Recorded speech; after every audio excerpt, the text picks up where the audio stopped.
नमस्कार, मी प्रियांका आणि प्रियांकाज किचनमध्ये आपलं मनापासून स्वागत आहे. रानभाजीच्या सिरीजमधली चौथी भाजी आहे कुरडूची भाजी.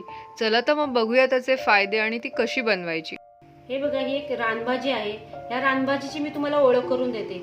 खरं तर ही भाजी तुम्ही अशी ओळखल्यासारखी वाटेल, कारण ही पूर्ण पालेभाजी सारखीच तुम्हाला म्हणजे दिसेल ही भाजी. पण ही पालेभाजी नसून ही कुरडूची भाजी आहे. या भाजीमध्ये विटॅमिन्स खूप असतात. ना ह्याला फवारणी, ना खत, ना केमिकल. ही पावसाच्या सुरुवातीला आपल्याला ह्या भाज्या मिळत असतात. ह्या अशा जुड्या जुड्याने बाजारात विकायला येतात. ज्या भागात आदिवासी लोक जास्त आहेत त्या भागामध्ये ह्या भाज्या जास्त मिळतात. दादर, वसई, रायगड जिल्हा यामध्ये ह्या सगळ्या भाज्या विकायला येतात. खरं तर कोणाला माहिती नसतं, त्याच्यामुळे ह्या भाज्या लोक खात नाहीत. पण ह्या भाज्या शरीराला पोषक असल्यामुळे खाणं गरजेचं आहे. 4 जोड्यांची मी तुम्हाला आज भाजी दाखवते. चला तर ती भाजी साफ कशी करायची हे मी तुम्हाला दाखवते. ह्या भाजीत साफ करायला फार असं कठीण काही नाहीये. हे असं काढायचंय. ही पूर्ण कोवळी भाजी आहे, त्यामुळे याच्यामध्ये काहीही टाकायची गरज नाही.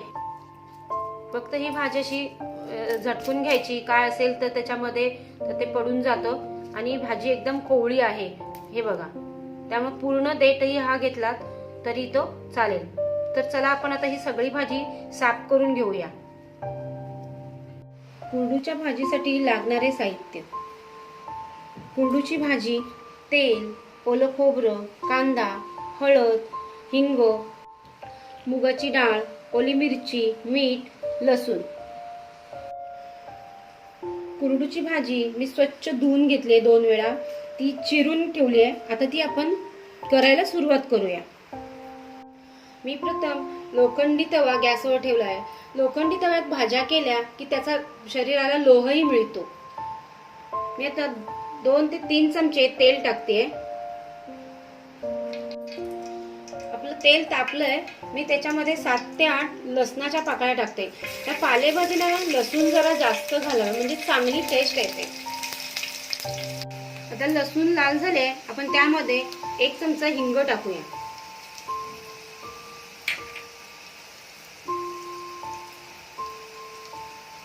त्यानंतर 1 कांदा टाकूया. ह्या भाजीला कांदा थोडा कमी घालायचा, पण इतर भाज्यांमध्ये तुरट चव असते, त्यामुळे कांदा, खोबरं किंवा डाळी ह्या जास्त प्रमाणात घालाव्या. पण इथे आपण 1च कांदा घालायचा आहे. कांदा आपण साधारण लालसर भाजून घ्यायचा आहे. मी मुगाची डाळ 1 तास भिजत घालून ठेवली होती. मी इथे मुगाची डाळ वापरते, पण तुम्ही चण्याची डाळ ही वापरू शकता. चण्याच्या डाळीने ही भाजी छान होते.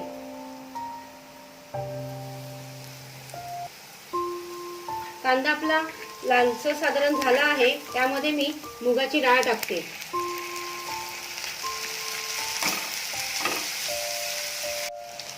आपण चण्याची डाळ किंवा मुगाची डाळ ही वाफवून न घेता अशीच घालायची आहे, कारण कांद्याचं पाणी सुटतंय, भाजीचं पाणी सुटतं. त्या पाण्यामध्ये जेव्हा डाळ शिजते तेव्हा भाजीला छान टेस्ट येते. आता आपण इथे 1 चमचा हळद टाकून घेऊया. मी आता इथे साधारण 3 मिरच्या टाकल्या आहेत. आवडीनुसार तुम्ही कमी जास्त करू शकता. यामध्ये आपण आता भाजी टाकून घेऊया.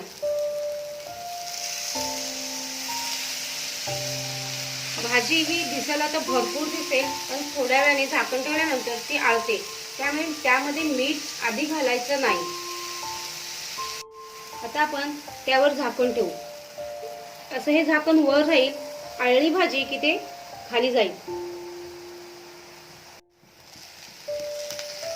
हे बघा, आता आपली भाजी कशी आळली आहे.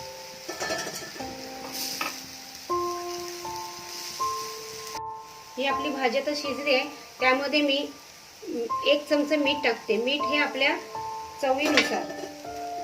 त्यानंतर मी अर्धी वाटी खोबरं टाकत आहे.